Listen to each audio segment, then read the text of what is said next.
मोटा भाई ये क्या था? कुछ नहीं, ये चुटिया चुटिया पा कर रहे हैं। जरा रियल वाला लगा लेते हैं अपन। और तो ठीक है मोटा भाई, पर आज आपके ऊपर वीडियो बन रही है ना? आय हाय, काफी इंफॉर्मेशन रख रहे हैं। चल शुरू करते हैं। बजो।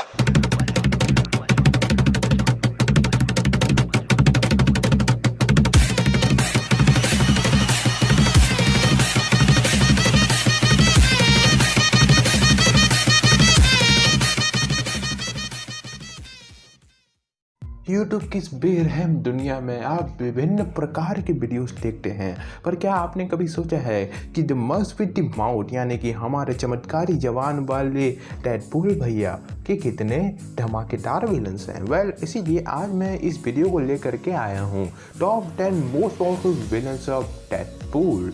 तो सबसे पहली शुरुआत ना हम इन्हीं से करते हैं। कभी कभी ऐसा होता है कि जब आपको लगता है कि आप अपने ही सबसे बड़े दुश्मन हो, और सच बताऊं कुछ दिनों पहले मेरे साथ ऐसा ही होता था।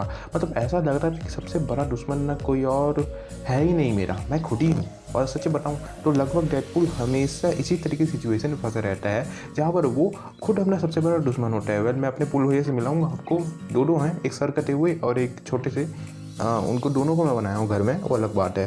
तो होता कुछ ऐसा है कि डेडपूल भैया हमेशा ऐसे सिचुएशन में फंस जाते हैं जहाँ पर उनकी जवान ऐसी काम करती है कि या तो वो किसी और को भड़का देते हैं या खुद भड़क जाते हैं किसी और के ऊपर, और उस पॉइंट पर वो अपने आप को ही नहीं संभाल पाते और इस कारण से बहुत ही ज़्यादा तरीके से मार खाते हैं। और कभी कभी तो खुद कह देते हैं, अरे भाई साहब अपना मुंह को काट के कहीं फेंक दे रहा ना कुछ मिनटों के लिए, मैं इस रैंडम आउटफिट में फंसता ही नहीं। अगर हम अपने नाइट कैरेक्टर की बात करें तो वो है द इविल डेडपूल। वेल, जैसे कि आप जानते हो कि ग्रीन लैंटर्न के पास उसका एक काउंटर पास सिनेस्ट्रो है, स्पाइडरमैन के पास कार्नेज है, तो यार पूल भैया के पास काहे नहीं हो सकता? मतलब बड़ी दुखद बात हो जाती है जब पूल भैया के पास नहीं होता तो इसीलिए हम उस चीज़ की बात नहीं कर रहे हैं। बाकी पूल भैया के पास है विलन, है उसका काउंटर पार्ट विलन। तो होता कुछ ऐसा है कि जब पूल भैया अपने हाथ पैर और वो भी जब कट के कहीं गिर जाता है तो डेडपूल उन्हें वापस ग्रो करता है, क्योंकि वो बहुत छोटे हिस्से होते हैं। अब किसी तरीके से कॉमिक में ऐसा हो जाता है कि सारे के सारे टुकड़े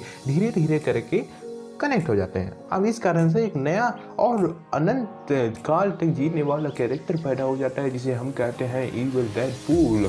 और बस डेडपूल है, इसमें सिर्फ एक ही फर्क है कि ये भोसड़ी का टोटल साइकोपैथ है। डेडपूल की इस लिस्ट के एक पोजीशन पर जो कैरेक्टर हड्डियों को टेढ़ा करके अपना चेहरा बना लेता है उसका नाम है द क्रॉसबोन्स। और जैसे कि हम जानते हैं कि ज़्यादातर हमारे प्यारे कप्तान अमेरिका के कॉमिक्स में देखने को मिलता है, लेकिन पूल भैया के साथ भी इसका लफड़ा हुए रहता है। क्या है कि पूल भैया जी इस मशीनरी की फील्ड में है और वो फील्ड दरअसल इन्हीं भैया जी का है। मतलब इन्हीं के कारण तो सब कुछ चलता है यार। इतने सारे इवल ऑर्गेनाइजेशन से रिश्ता रखते हैं और ख़ास करके इनकी मोहब्बत जो हाइड्रा ऑर्गेनाइजेशन है उसके चलते तो बहुत कुछ कर्म कांड होता रहता है ना। पैसा की तो आवश्यकता सबको पड़ती है। तो इसी कारण जब पूल भैया के ऊपर एक हिटमैन चार्ज लगा तो ये भैया जी निकल पड़े उसको पेलने के लिए, और पूरी मोहब्बत से पेलते हैं। मोहब्बत की बात नहीं करने का, क्योंकि पूल भैया भी इनको पेलते हैं, बड़ा मजा आता है। 7 पोजीशन पर जो कैरेक्टर आता है उसको टास्क करने का इतना शौक है कि वो टास्क का मास्टर बन चुका है। तो मिलिए टास्क मास्टर से one of the most dangerous villain in the Marvel universe. अब जैसे कि आप जानते हो ये एक मशीनरी है। मशीनरी की खानदान में यार कोई किसी का सगा नहीं होता,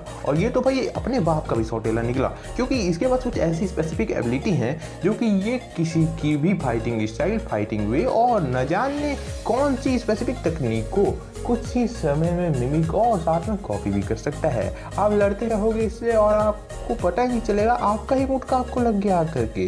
तो ये मुटके की तो बात अलग ही कर लेते हैं, लेकिन इन दोनों की जब फाइट हो रही होती है तो अपने स्पाइडी भैया कहीं से टपक पड़ते हैं और बीच में लपक जाते हैं और पूल भैया को बचा करके निकल लेते हैं। लेकिन उससे पहले जितना खून खराबा हुआ रहता है उसका पैसा कौन भरेगा बे?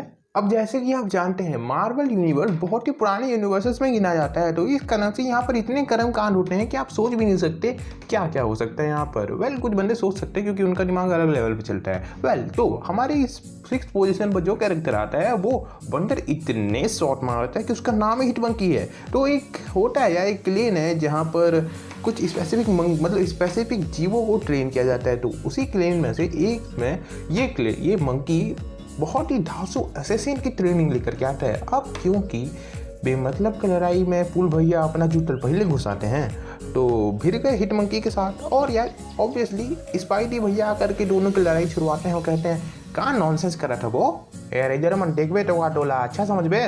पर फिर पोजीशन पर जो कैरेक्टर आता है वो ज़्यादातर ना टेबल से पंगा लेता है, क्योंकि इसका नाम है बुलसाई। काफ़ी अजीब नाम है यार, इसका अर्थ क्या होता है बे? हाँ वैसे भी इसको जान ही करना है अर्थ। ओके तो एक पर्टिकुलर टाइम में जब ये नॉर्मन ऑसबॉर्न के नीचे होता है, ओए गलत मत समझना, नॉर्मन ऑसबॉर्न के नीचे होता है और डार्क एवेंजर्स में काम कर रहा होता है, तब वहाँ का ये नया हॉकाई बनता है। तो सिंपली इसकी लफड़ेबाजी हो जाती है पूल भैया के साथ। आप समझ ही रहे हो ना कि क्या होगा जब एक विलन हीरोगिरी दिखाएगा और एक एंटी हीरो से पंगा लेगा। तो स्ट्राइक पर अजीब नाम है, लेकिन फोर्थ पोजीशन पे जो कैरेक्टर आता है वो एक क्लोन है हमारे प्यारे केवल भैया जी का। केवल भैया जी आए हैं जैसे कि फ्यूचर से, तो ये क्लोन है उन केवल भैया जी का जो फ्यूचर में आए हुए होते हैं और इनको बड़ा करने का काम एपोक्लिप्स करते हैं। अब एपोक्लिप्स जैसा एक हरामी कैरेक्टर इस तरीके का काम करेगा तो समझ ही लो ना कितना भौकाल उठेगा। इन्होंने तो यार पूरे मतलब जितने बवाल किया है क्या ही बताओ आपको। होप समर्स की मदद से ये दो टीम यानी कि फोर्स और साथ में एक्समैन को तबाह करने का पूरा प्लानिंग कर लिया था, लेकिन जैसे तैसे करके हार ही जाते हैं। क्या है कि हीरो को तो जितवाना ही है ना। हाँ पर लेकिन पूरे कर्म कांड में बेचारे पूल भैया फंस गए इतने सीरियस टॉपिक में। थर्ड पोजीशन पर जो कैरेक्टर आते हैं उनका नाम सुन करके आप जरा चौंकेंगे नहीं। कहा है कि इनका नाम है द अनस्टॉपेबल जगरनॉट।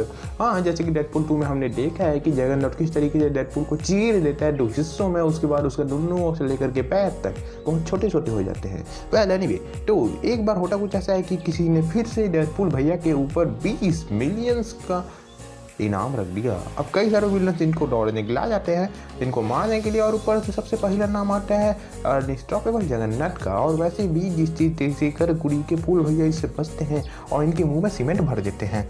धांसू तरीका है, लेकिन जब तक कि बाकी के विलन्स ना आ जाएं, और जैसे विलन्स आते हैं जगन्नाथ भैया की स्टोरी इधर ही खत्म हो जाती है। सेकेंड पोजीशन पर जो कैरेक्टर आता है, और यार ये सच में बेहतरीन म्यूटेंट है, ये one of the most dangerous mutant भी माना जाता है कभी कभी, मिस्टर सिनिस्टर। और जैसे कि आप जानते हो कि ये एक तरीके का साइंटिस्ट भी है, तो उसी हिसाब से इसके पास कई सारे म्यूटेंट पावर्स भी हैं। तो ये मॉलिक्यूलर स्ट्रक्चर में काफ़ी कुछ चेंजेस कर सकता है।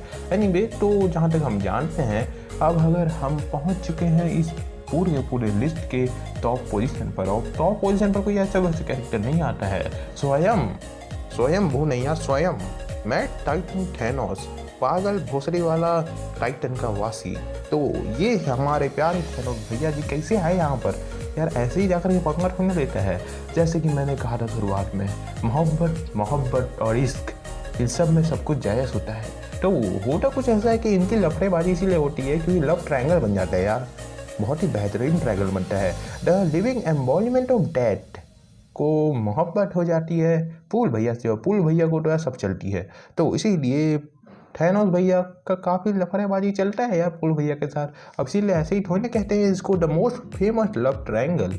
एनीवे, अब इतने ही कैरेक्टर नहीं है, ये one of the most powerful characters की लिस्ट है। विलन्स तो बहुत ही सारे हैं यार डेडपूल के में, ऐसे विलन्स हैं जिनके बारे में आप कभी सोचे भी नहीं होंगे, क्योंकि इसमें कहानी से लेकर के सिल्क तक आती है, आई मीन सिल्क तक। तो एनीवे, अब अगर हम आगे बढ़ते हैं और किसी और वीडियो में किसी और कैरेक्टर की किसी और 10 खुरापाती, डेंजरस या फिर चूतिया या फिर वर्स्ट विलन तक की बात करेंगे, तब तक के लिए मेरे चैनल को सब्सक्राइब कर देना, नोटिफिकेशन बेल ऑन कर देना। पूल भैया की कसम प्लीज़ सब्सक्राइब करके जाना। आपसे फिर मैं जल्द ही मिलूंगा। Thanks for watching.